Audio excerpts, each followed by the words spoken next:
కారుణ్యపయోనిధి నాకాధారము వగచు నియమగ బ్రోవన్ నాకేల ఇతర చింతలు నాకాధిప వినుత లోకనాయక కృష్ణ.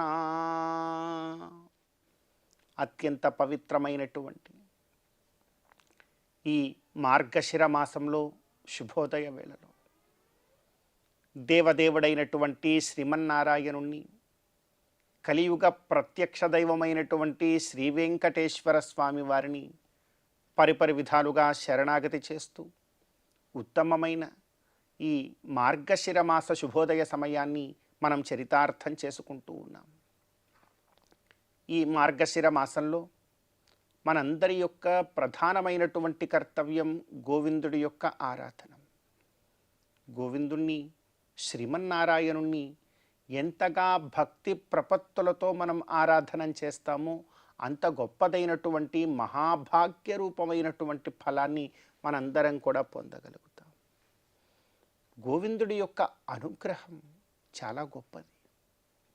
ఈ లోకంలో పంచభూతములు లేకపోయినా, అంటే గాలి, నీరు ఇవి లేకపోయినా కూడా బ్రతకగలరేమో జనులు, కానీ గోవిందుడి యొక్క అనుగ్రహం లేకపోతే మాత్రం క్షణకాలము కూడా బ్రతకలేరు.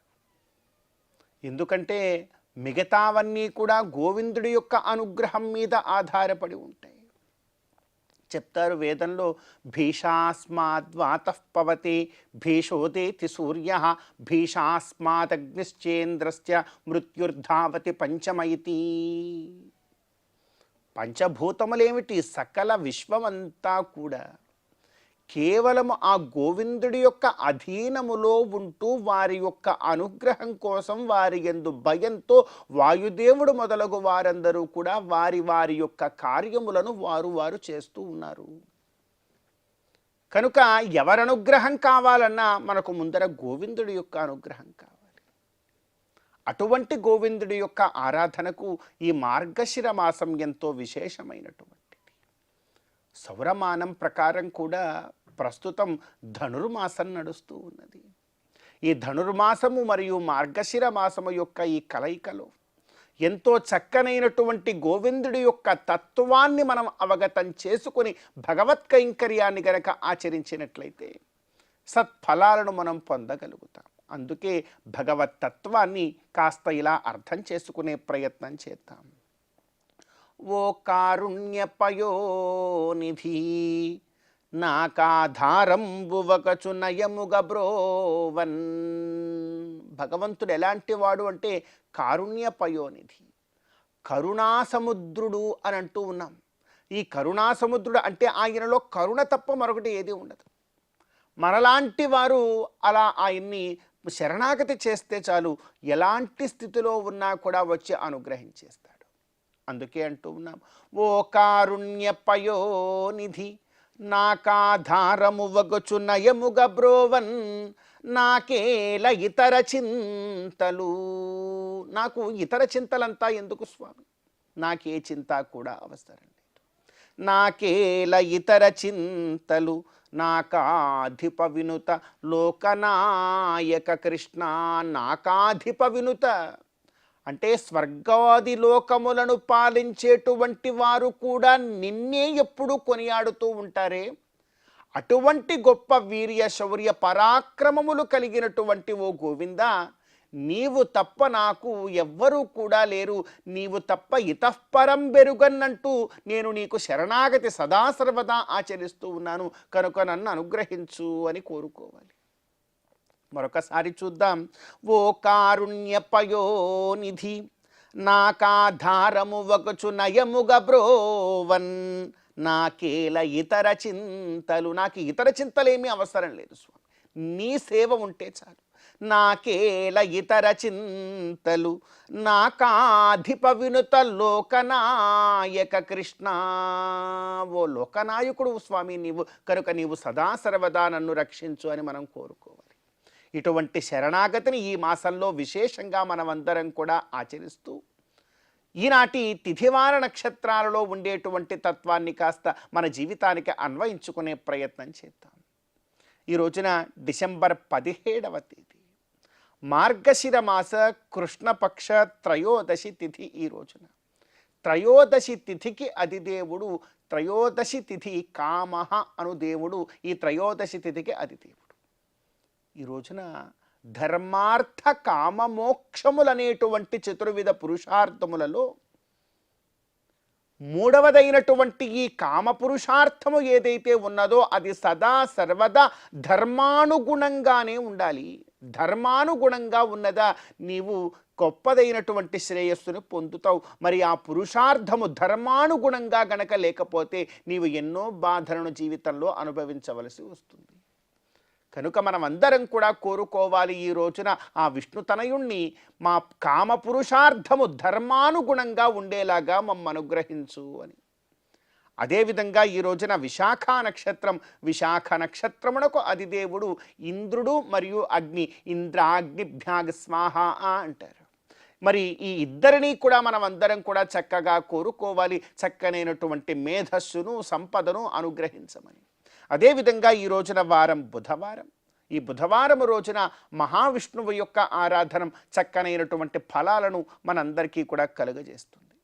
కనుక ఈ తిథివార నక్షత్రాలలో ఉండేటువంటి తత్వాన్ని మన జీవితానికి అన్వయించుకొని గోవిందుడి యొక్క అనుగ్రహంతో ఈ మార్గశిర మాస శుభోదయ సమయాన్ని మనం చరితార్థం చేసుకుందాం. మనసారా అనరాధా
సర్వతంత్ర స్వతంత్రాయ సింహాయ కవివాదినాం వేదాంతాచార్యవర్యాయ వెంకటేశాయ మంగళం.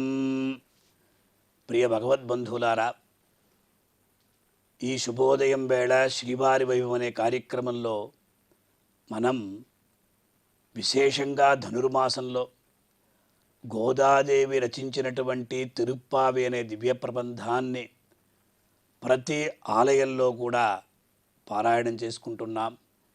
ఈ సందర్భంగా ఈ తిరుప్పావని భగవదర్పితం చేసినటువంటి గోదాదేవి యొక్క వైభవాన్ని తెలియజేసేటువంటి శ్రీ వెంకటేశ్వర స్వామివారి ఘంటాస్వరూపులైన శ్రీ వేదాంత దేశికుల వారి చేత రచించబడినటువంటి గోదాస్తుతి అనే స్తోత్రంలోని ఒక్కొక్క శ్లోక వైభవాన్ని తెలుసుకునే ప్రయత్నం చేద్దాం.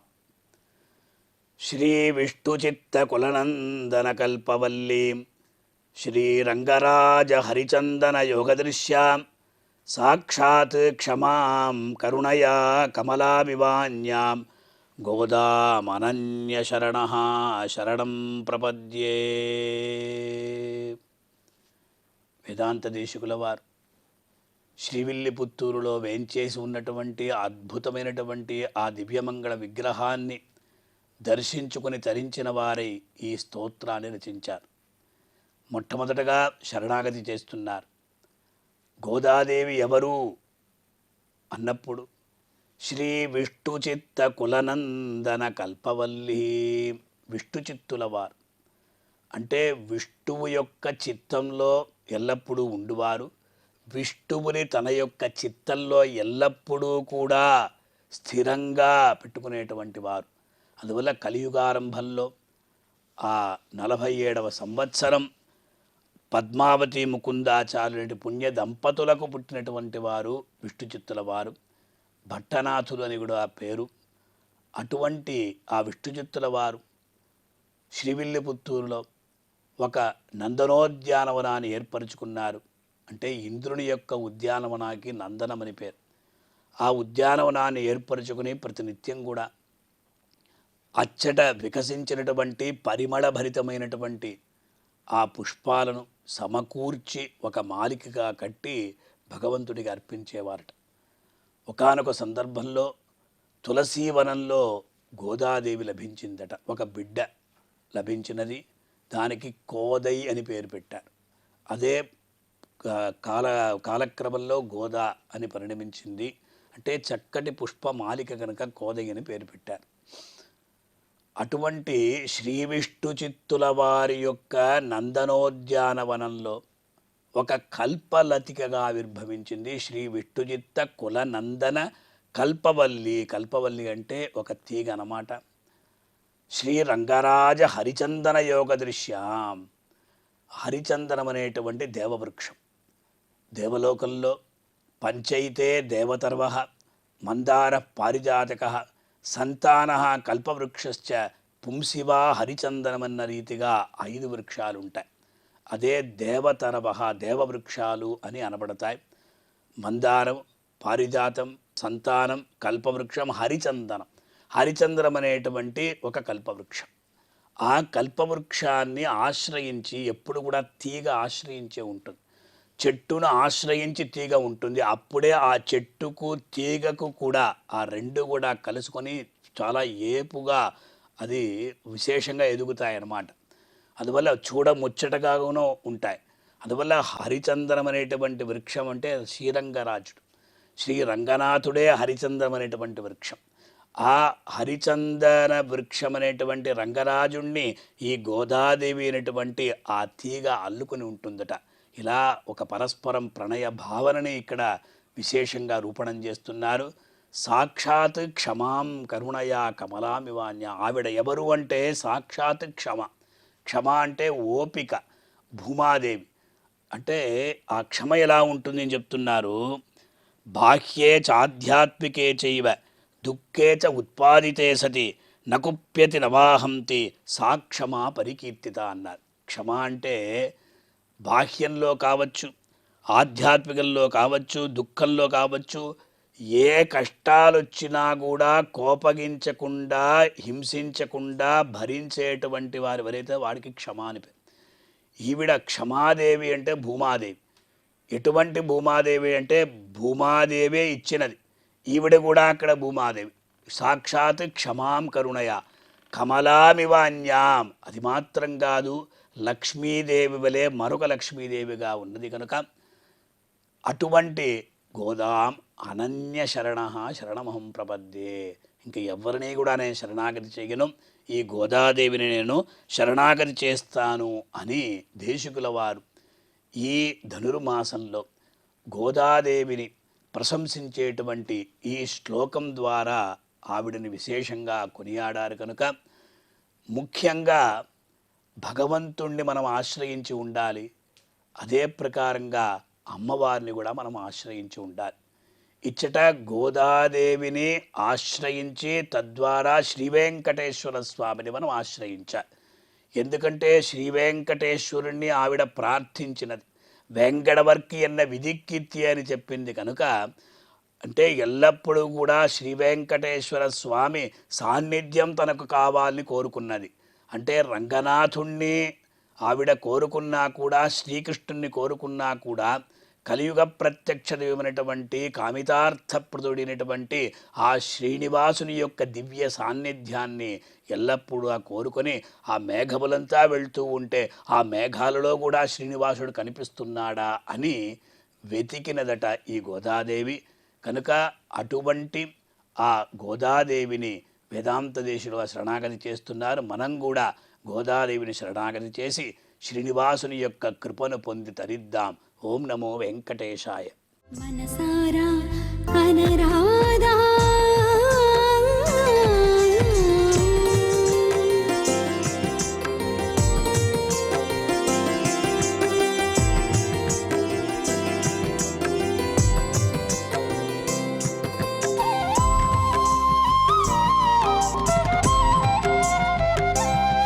కమలాక్షని మోవి చిరునగవ చూడ కదలక నిలిచేరు సురులు యక్షులును కలుషముల హరించు కందర్ప జనక కడదాకా కొలిచేము కోనేటి రాయ మనసారా అనరాధా గోవింద హరి గోవిందాయని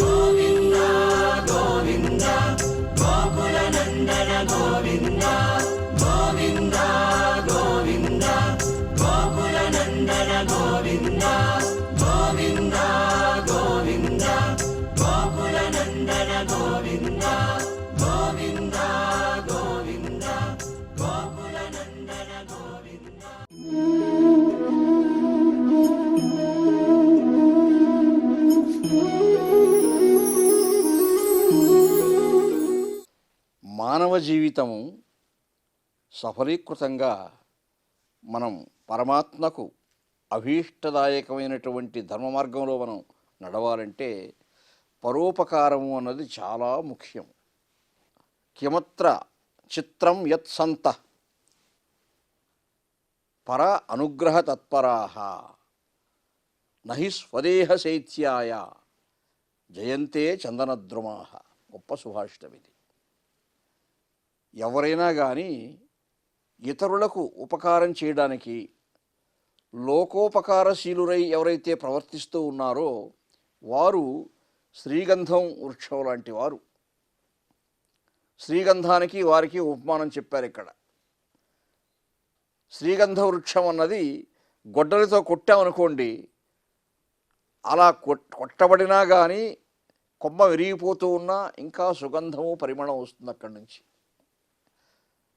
తనను వాడు కొట్టాడే, మన పరిమళం వాడికి చెందకూడదు, మన సుగంధం వాడికి చెందకూడదు అని అనుకోదు ఆ వృక్షము.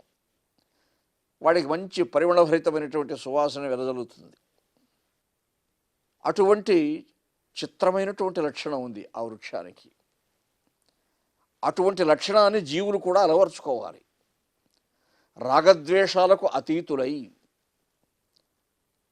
చంపదగిన ఎట్టి శత్రువు తన చేత చిక్కెనేని కీడు చేయరాదు, పొసగ మేలు చేటి పొమ్మనుటే చాలు అన్నారు వేమన మహాకవి.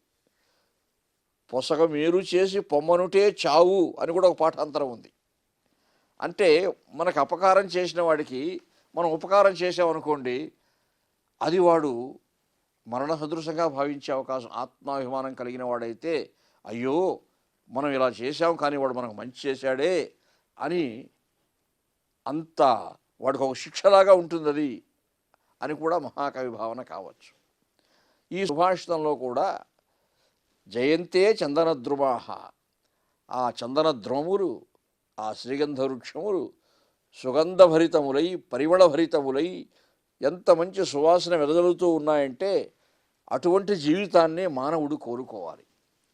నలుగురికి మంచి చేసే జీవితము, భాగ్యవంతుని భాగధేయం నుంబోలే సరాగ జీవనంబై అన్నాడు పోతన్న గారు గజేంద్రమోక్షణంలో. భాగ్యవంతుని జీవితం ఎలా ఉండాలంటే తన భాగ్యాన్ని నలుగురితో పంచుకునేట్టుగా ఉండాలి. పిసినారుగా ఉండటం కాదు. జీవితం వృధాగా గడిచిపోతుంది సత్కర్మలు చేయకపోతే జీవితంలో. కాబట్టి కారే రాజులు రాజ్యములు కలుగవే గర్వోన్నతించెందరే అని పోతన్న మహాకవి చెప్పాడు. ఈనాడు చరిత్రలో మనల్ని ఎందరో మహారాజులు పరిపాలించారు, కానీ ఒక శ్రీకృష్ణదేవరాయల వారిని గురించి ఎక్కువగా చెప్పుకుంటూ ఉంటారు. ఎందుకు చెప్పుకుంటారు? అష్టదిగ్గజాల్ని పోషించాడు, ఎంతోమంది ప్రజలకు దానధర్మాలు చేశాడు, ప్రజలను కన్నబిడ్డల్లాగా పరిపాలించాడు, ఎన్నో పంటకాలువలు త్రవ్వించాడు. ఏ ప్రాంతానికి పోయినా రాయల చెరువులు అని పేరు పెట్టి చెరువులు కనిపిస్తాయి. చెరువులు తవ్వించాడు, సప్త సంతానాలు అనుభవించాడు, మహాకవుల కావ్యాన్ని అంకితం చేసుకున్నాడు, వాళ్ళకి అగ్రహారాలు ఇచ్చాడు. తన ఇష్టదైవమైనటువంటి శ్రీ వెంకటేశ్వర స్వామి వారిని చక్రవర్తి హోదాలో 7 సార్లు సాక్షాత్తు తిరుమలకు విచ్చేసి ఆ భగవంతుని సేవించి దాసుడై శరణాగతుడై అనేకానేక కైంకర్యాలు కూడా చేశాడు. అందుకే మనం ఆ ప్రభువుని గురించి ఎక్కువ చెప్పుకుంటూ ఉంటాం. అంటే అటువంటి వారి జీవితం శ్రీగంధ వృక్షం లాంటిది. అటువంటి జీవితాన్నే మనం కోరుకోవాలి. మహారాజులు వాళ్ళ స్థాయిలో అటువంటి దాన ధర్మాలు చేస్తారు. అలాగే సామాన్యులు కూడా వారి స్థాయిలో, ఎవరి స్థాయిలో వారు పరోపకారం చేస్తూ ఉంటే ఈ సమాజం కూడా సుభిక్షంగా ఉంటుంది అని ఈ సుభాషితంలో ఉన్నటువంటి అంతరార్థం. జయంతే చందనద్రుమాహ అన్నట్టు ఆ చందనద్రుమంలాగా మనం కూడా మన జీవితాన్ని పరిమళభరితం చేసుకోవాలి, జ్ఞానగంధాలు ఆస్వాదించాలి అనేది ఇందులో అంతరార్థంగా భావించాలి.